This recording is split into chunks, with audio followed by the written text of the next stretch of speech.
Hello everyone, this is Colin here on the ASCA League channel, and here we are for the Copperhead Amateur Series, Race 4 here at Concord. We are here at the 3-corner track, and we're going to see an exciting race here today. 28 drivers prepare to take the field as we take on this 3-banked corner.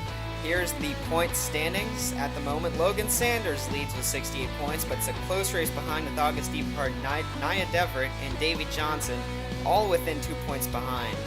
So really close battle at the beginning, but you see there are some people that are pretty far back in points, so they're going to have to make some big plays here today if they want to get back in this championship hunt. Let's see your starting lineup for today. Jack Porkins is on the inside row, and Moretta Zischel making her best start of the year will be on the outside. Row 2, August Eberhard and Conrad Cooper. Row 3, as Castle Radcliffe, the UK driver, and Nick VAZQUEZ for JBS Motorsports. Row 4, Megan Johnson and Zach Rain. Both these drivers looking for better seasons so far. Row 5, Nia Deverett, winner of 2 races ago, and the 11 car, Davey Johnson. Row 6, Edison Packard and GARRETT SYDNOR. Row 7, Logan Sanders, Martinsville winner, and James Richardson, team owner and driver. Row 8, Andrei Popov and Robert Harrison making his first start from Norway. Row 9, Dan Klenek, the Canadian, and Max Stein from America. Row 10, Jake Baskinger, hoping for another good race here, and Chloe Baker looking for something to turn her season around. Row 11, Cam Gadu and Carson Bowers on the outside. Row 12, Julio Cesar, the Brazilian, and the German, Patrick Curtis. Row 13, Brian Thompson and Samantha Jones, that is under warning of aggressive driving. And finally, in row 14, Aiden Milliken and Ryan Shelton. And that is your field as we are just about set to go green flag racing, and green flag is in the air.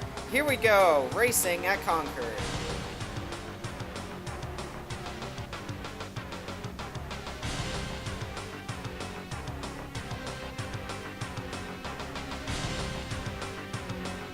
And now through turn 3, Jack Porkins will lead the field just like he did at Martinsville, with August Eberhard behind him in second, and Moretta Zischel falling back to third.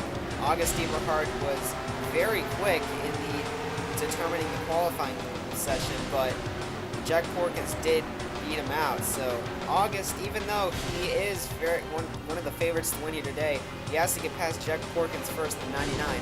Behind them, Conrad Cooper in the 27 car, the Austin Chevrolet. This 27 car seemed very quick in the first practice session, however in the second the speed fell off. Now this was actually at the beginning of the start. It did not bring out a caution, but like we said, Chloe Baker needs something to turn her season around. That's not how you do it, because Chloe Baker is now in last, 20th position, and coming in here in the point 17th, this is not going to help at all. In fact, she was tied for last with Brian Thompson. Looking at Moretta Zischel, not going the right direction for this 81 team, the Andersons Toyota. They start on the outside of the front row, but they're already back to like 6th. You see our teammate Edison Packard in the 61. I believe she is actually back to 5th. So on a downward slope right now for the 81 car, trying to get back in line to work the traffic a little better.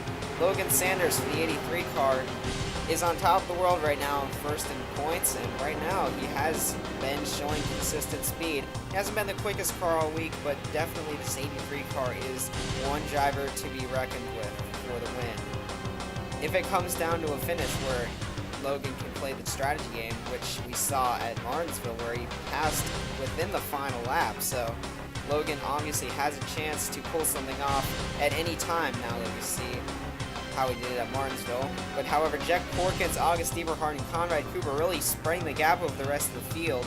But however, Jack Porkins isn't really driving away that big of a gap from the 14 to the 27. They're almost at the same speed around this track.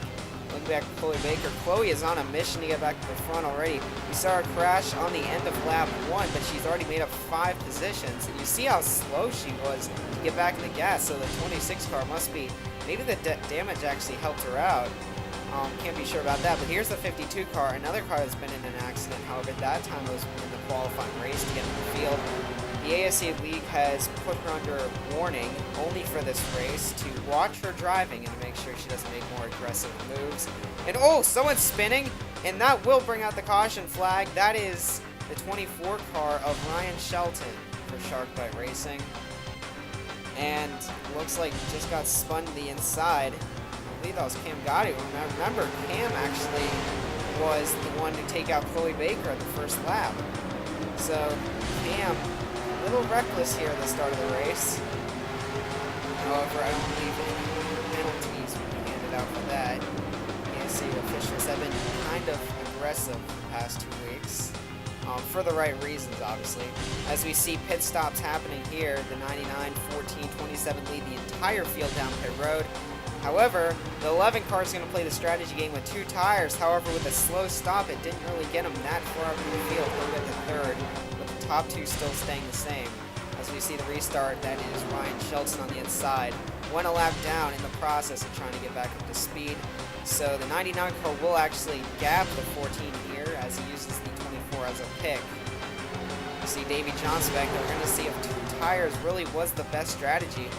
And Conrad Cooper all over the back right now. Conrad driving for BK Racing, not to be confused with Burger King Racing in the Sprint Cup Series, but Blaine Keys Racing, a driver from the Penzo Pro Series.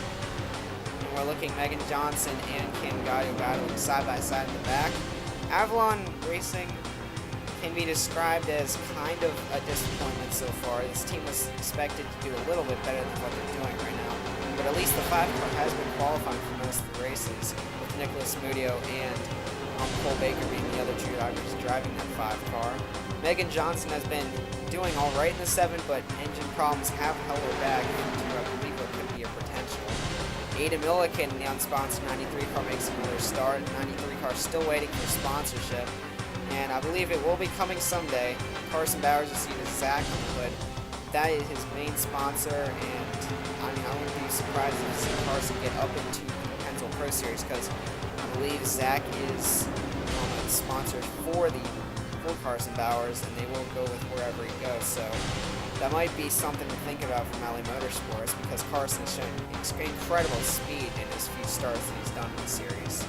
You see Julio Caesar, he has Axis as a main sponsor. However, this one isn't really linked to him, but they've tried to get him as far as he can, and really he's been impressing everyone right now. 44 team has been running very well and has been qualifying for most of the races. You see Robert Harrison, the 88 car. That team has qualified for about half, but still with a bunch of different drivers in the car, we're glad to see Harrison making his first start. His debut actually came here in the qualifying race, so to see him make his first race is good for that Cody Smart Racing Incorporated, and the 88 car, glad to see him on the field.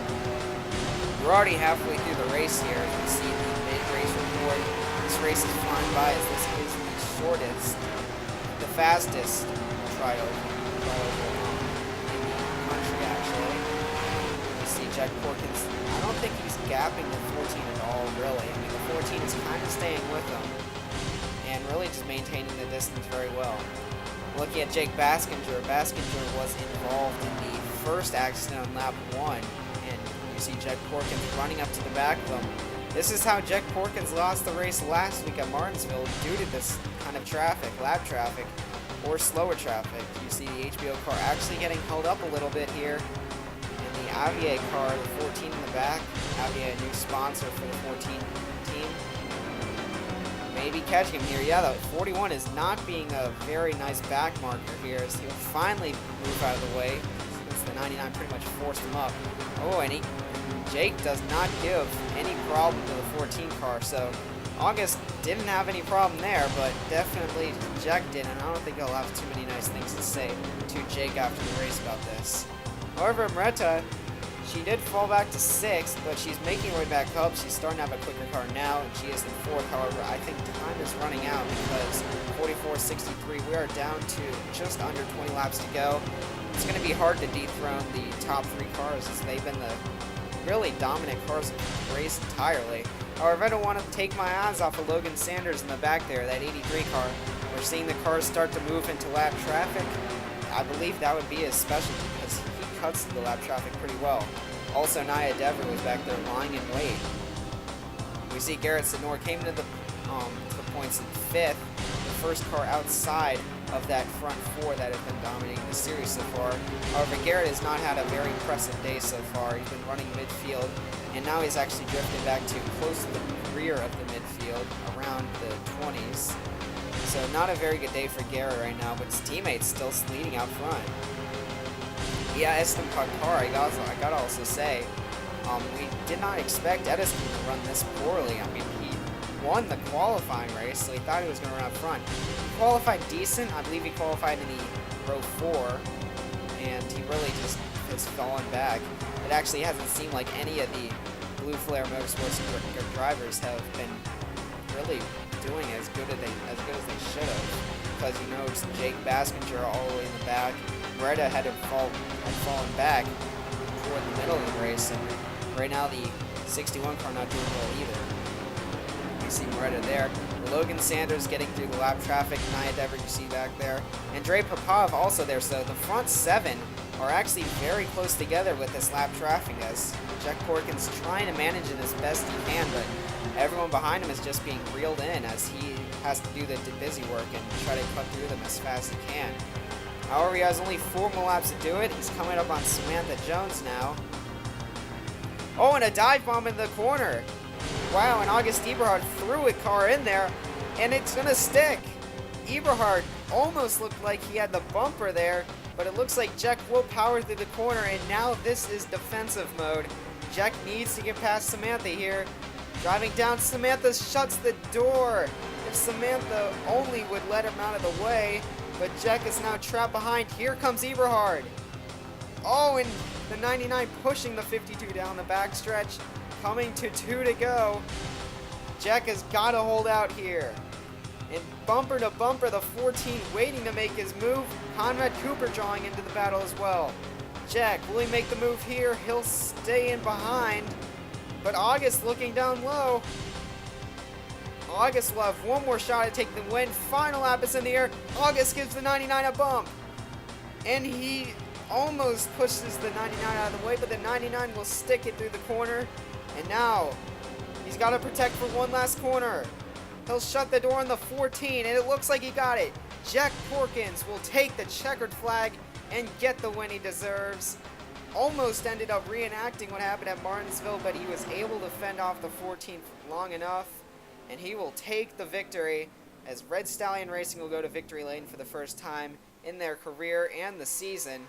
For the Copperhead Amateur Series, we'll see Jack Corkins doing burnouts on the front stretch. Congratulations for Jack, as this will definitely help him out in points to try to catch some of the front runners, but you gotta admit, August Eberhard, Nia Deverett, Davey Johnson, Logan Sanders, all finishing inside the top 10. I mean, 8 actually. So they're all they're all bringing their game to every race and definitely showing why they're the top 4 in the field. So I'm not sure if Jack will even make that much ground up on them.